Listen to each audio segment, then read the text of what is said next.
তিনজন যুবক তারা সফরে যাইতেছিল। অতীত যুগে তিনজন যুবক তারা একটা সফরে যাইতেছিল। সফর করতে করতে এক সময় রাত্র হয়ে গেল, রাত্র অন্ধকার হয়ে গেল। তারা কোথায় যাবে? বাড়িতেও আসা যাবে না, অনেক দূরে চলে গিয়েছে। যুবক দেখলো পাশে একটা গুহা আছে, তাহলে গুহার মধ্যে আমরা কোন রকম রাত্রিটা যাপন করি, গুহার মধ্যে কোন রকম রাত্রিটা আমরা যাপন করি। তিনজন যুবক তারা গুহার মধ্যে ঢুকে গেল। রাত্রের আপ্যায়ন শেষ করে তারা যখন ঘুমে বিভোর, হঠাৎ দেখে পাহাড়ের গুহা থেকে একটা বড় একটা পাথর খণ্ড এই গুহার মুখের মধ্যে আটকে গিয়েছে। গুহার মুখের মধ্যে একটা বড় পাথরের খণ্ড আটকে গিয়েছে। যুবক তিনজন চিন্তায় পড়ে গেল, যদি পাথর, তো এত বড় পাথর পড়েছে, এটাকে তো আমাদের সরানোর কোনো ক্ষমতা নাই। আর যদি না সরে অক্সিজেন শূন্য হয়ে আমরা মারা যাইতে পারি, কেউ আমাদের খোঁজ খবরও রাখবে না, কেউ আমাদের খোঁজ খবরও রাখবে না। তিনজন যুবক চিন্তায় পড়ে গেল, কি করবে? যুবক পরামর্শের মধ্যে বসে গেল। নবী করিম সাল্লাল্লাহু আলাইহি সাল্লাম বলেছেন, ও আমার বান্দা, কোনো কাজ যদি তোমরা করো পরামর্শ ক্রমে করিও। পরামর্শ করে যদি কাজ করো, তারপরে যদি ভুল হয়, এটার মধ্যে সওয়াব রয়েছে। তিনজন যুবক পরামর্শের মধ্যে বয়ে গেল, বলল, ভাই, আমরা তো কঠিন মুসিবতের মধ্যে পড়ে গিয়েছি। এমন একটা গুহার মধ্যে আমরা আশ্রয় নিয়েছি, আমাদের মা বাপ কেউ জানে না, আত্মীয় স্বজন কেউ জানে না। এখানে যদি আমরা মরে পচে কঙ্কাল হয়ে যাই, কেউ খবরও পাইবে না। আমরা এখান থেকে মুক্তি কিভাবে পাবো? একজন যুবক বলল, আমার বন্ধু, আল্লাহ রব্বুল আলামিনকে তো আমরা মনে প্রাণে বিশ্বাস করি, মনে প্রাণে মানি। আল্লাহ রব্বুল আলামিনের কাছে আমরা যত নেক আমল করেছি, ওই নেক আমলের দোহাই দিয়ে রব্বুল আলামিনের কাছে আমরা তাওবা করি, দোয়া করি। ওই দোয়ার মাধ্যমে যদি আল্লাহ রব্বুল আলামিন পাথরকে সরাইয়া নেন, তাহলে সরাইতে পারেন, কিন্তু আমরা শক্তি দিয়া পাথরকে সরাইতে পারবো না। যুবক তিনজন বলল, ঠিক আছে, কথাটা কিন্তু যুক্তি আছে। আমরা রব্বুল আলামিনের কাছে কখন কোন সময় নেক আমল করছিলাম, ওই নেক আমলের উসিলা লইয়া রব্বুল আলামিনের কাছে আমরা দোয়া করি। দোয়ার মাধ্যমে হয়তো আল্লাহ আমাদেরকে ভালোবাসবেন, মায়া করবেন, হয়তো পাথরখণ্ড সরে যেতে পারে। প্রথম যুবক রব্বুল আলামিনের কাছে দুই হাত তুলে দিয়ে চক্ষু থেকে টকবক করে পানি পড়তেছে। রব্বুল আলামিন, আমি দুধ বিক্রি করতাম, বাড়িতে যখন আসতাম, আসার পরে আমার বৃদ্ধ মা বাবা ছিল, আমার বৃদ্ধ মা বাবাকে আগে দুধ পান করানো পর্যন্ত আমার সন্তানাদিকে দুধ পান করাইতাম না। ওই যুবক কান্দি কান্দি আল্লাহর কাছে বলতেছে, আল্লাহ, এই জিনিসটা একমাত্র আপনাকে ভালোবেসে আমি করেছি। আমার মা বাবা তাদেরকে আগে দুধ পান করাইতাম, তারপরে আমার স্ত্রী সন্তান এবং নিজে দুধ পান করতাম। এই জিনিসটা আপনাকে ভালোবেসে করেছি। ও রব্বুল আলামিন, একদিন বাজার থেকে আসতে আসতে আমার দেরি হয়ে যায়। আসার পরে দেখি আমার মাতা পিতা ঘুমাই গেছেন। আমি দুধ দোহন করি, দুধের পেয়ালাটা আমার মাতা পিতার মাথার পাশে লইয়া দাঁড়াই থাকি সারা রাত্র। ফজরের আজান যখন দেয়, মুয়াজ্জিন যখন আল্লাহু আকবার বলে, আজানের ধ্বনি শুনে মা বাবার ঘুম ভাঙ্গে। তখন মা বাবা দাঁড়াইয়া দেখে আমি মাতার পাশে দাঁড়াইয়া রইছি, দুধের গ্লাস হাতে।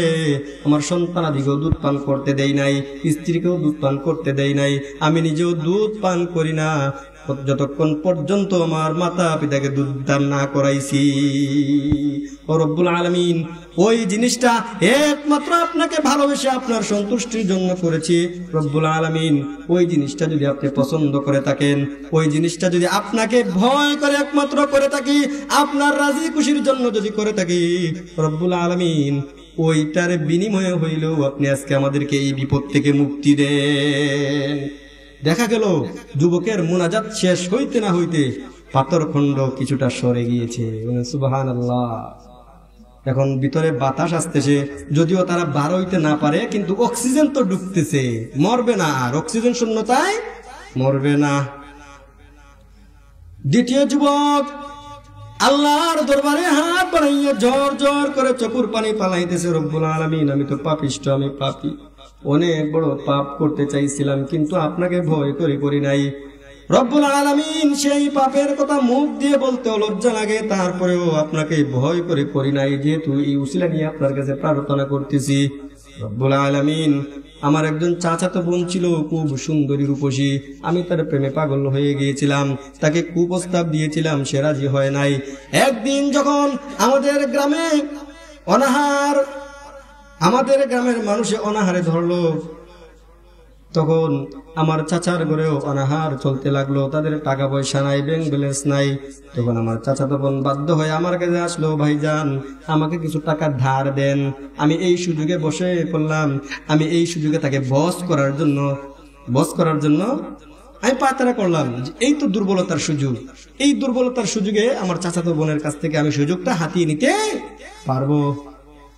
কারণ তারা তো তখন দুর্ভিক্ষের মধ্যে পতিত হয়ে গিয়েছে, টাকার প্রয়োজন। ওই সময় আমি তার দুর্বলতার সুযোগ নিয়ে তাকে দুর্বল জায়গায় আঘাত করতে পারবো। চাচাতো বোন রাজি হয়ে গেল তার কুপ্রস্তাবে।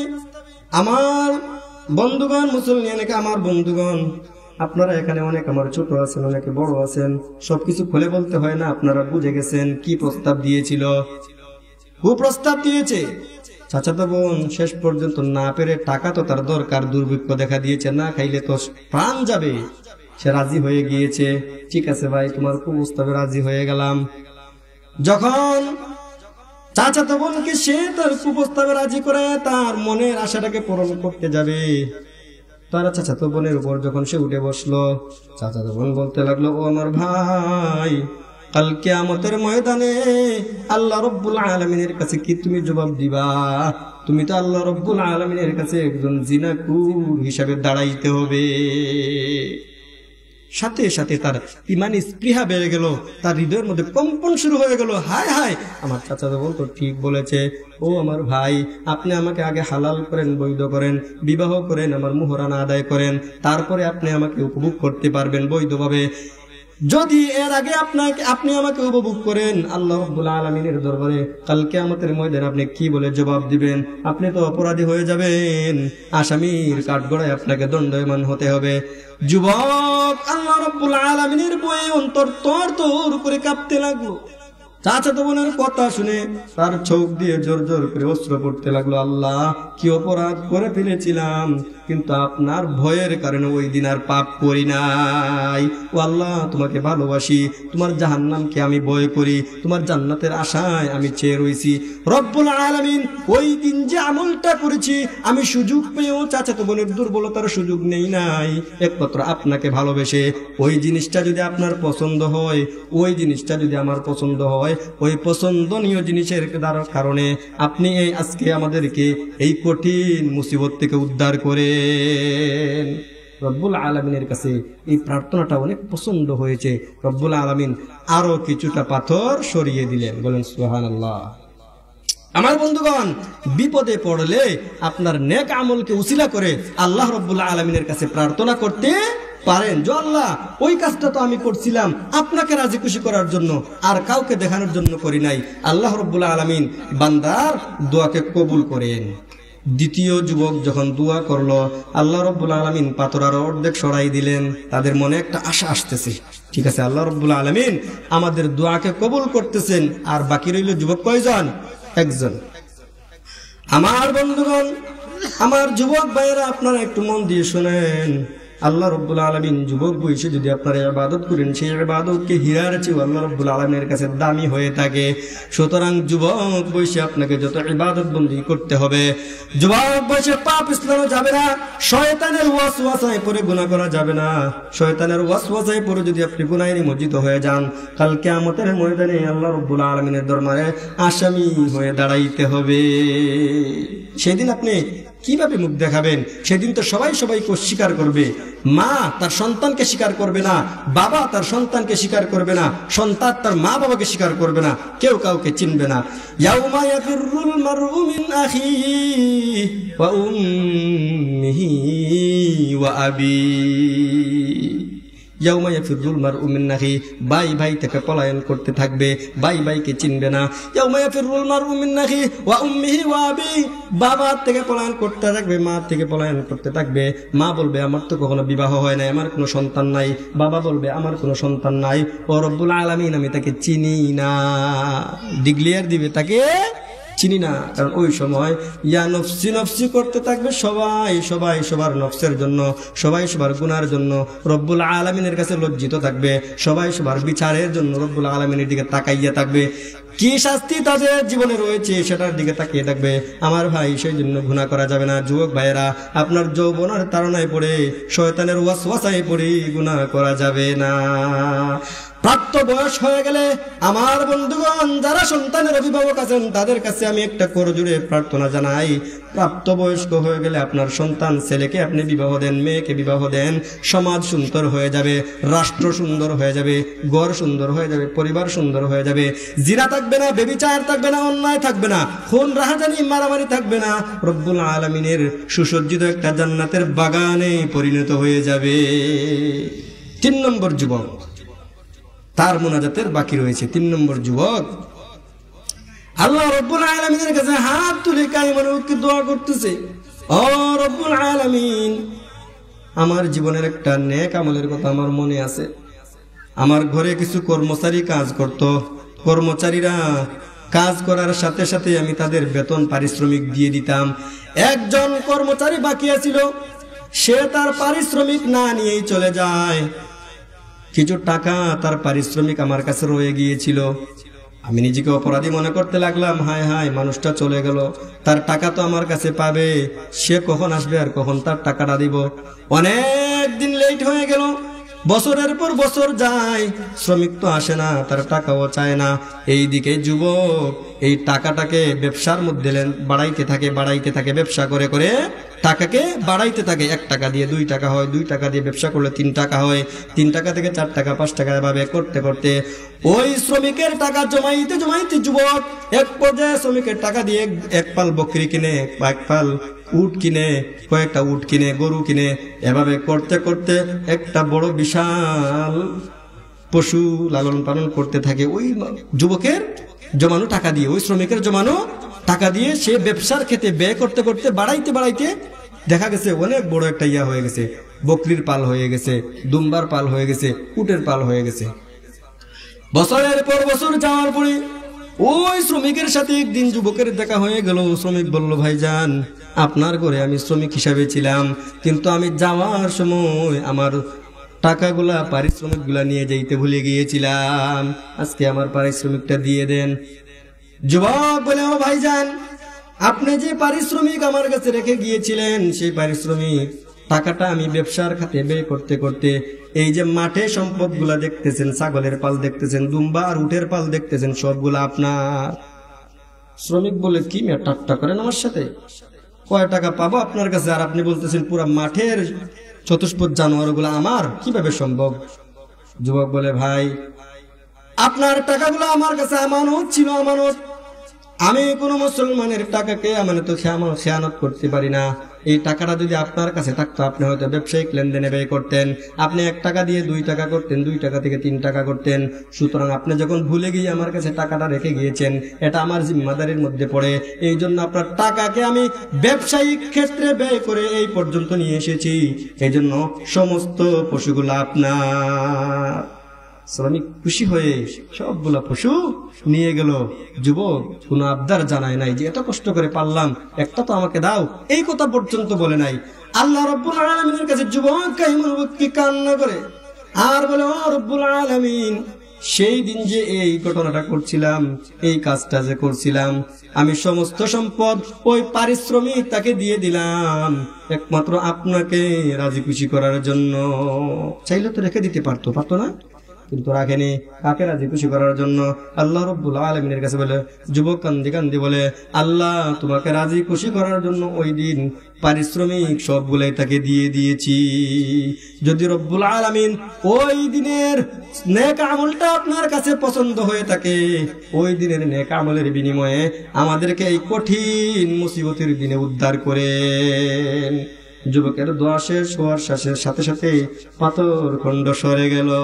বলেন সুবহানাল্লাহ।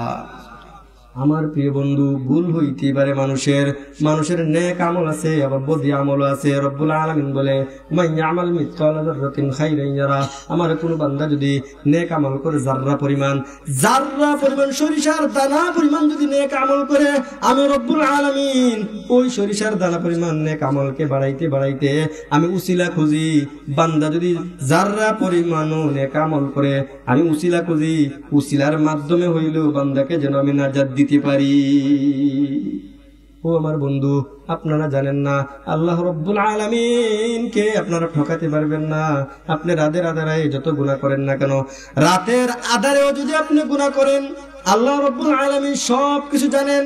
আল্লাহ রব্বুল আলামিন আলিমুল গায়ব, কুল মাখলুকাতকে সৃষ্টি করেছেন আল্লাহ, কুল মাখলুকাতকে পরিচালনাও করতেছেন আল্লাহ। লা তাখুযুহু সিনাতুন ওয়ালা নাওম, আল্লাহ রব্বুল আলামিনের কোনো জিমানিও আসে না, ঘুমও আসে না। আল্লাহ রব্বুল আলামিন কখনো ঘুমান না। যদি আল্লাহ রব্বুল আলামিন ঘুমিয়ে যান, কুল কায়নাত নষ্ট হয়ে যাবে, ধ্বংস হয়ে যাবে। কুল কায়নাতের রিজিকের মালিক আল্লাহ, কুল কায়নাতের পালন কর্তা আল্লাহ, কুল কায়নাতের লালন পালনকারী আল্লাহ। আল্লাহ রব্বুল আলামিন ঘুমান না, তাকে ঘুমে কখনো পায় না।